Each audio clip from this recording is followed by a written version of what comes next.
साथियों साथियों मैं मोहित शर्मा, प्रदेश प्रवक्ता, हरियाणा युवा कांग्रेस।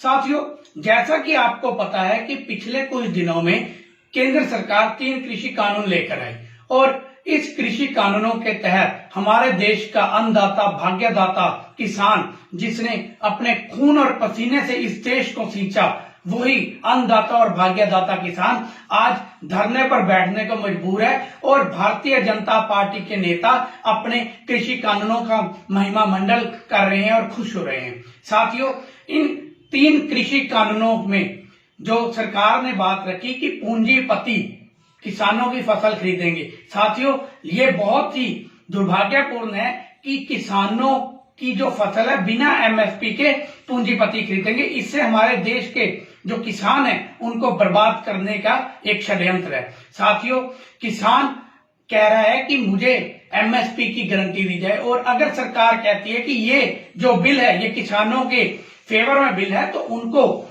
ये किसानों को लिखित में गारंटी देने में क्या दिक्कत है।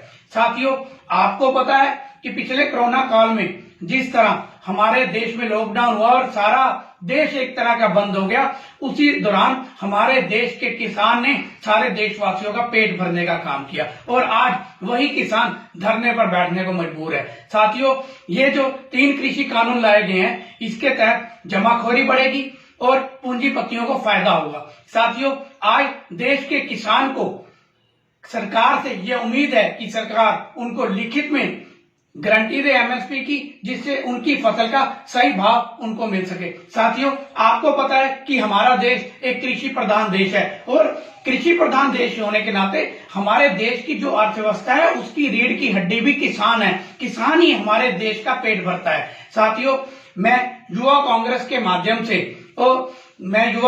माध्यम से केंद्र सरकार से ये मांग करना चाहता हूं कि इन कृषि कानूनों को वापस लिया जाए, क्योंकि इन कृषि कानूनों को वापस लेने से ही हमारे देश के किसान खुश होंगे, क्योंकि किसान कहता है कि ये कृषि कानून उनके फेवर में लिए। साथियों, जब देश का किसान खुश होगा और तब देश खुश होगा। इसलिए मेरी केंद्र सरकार से मांग है कि इन कृषि कानूनों को वापस लिया जाए और किसानों को खुशहाल किया जाए। धन्यवाद।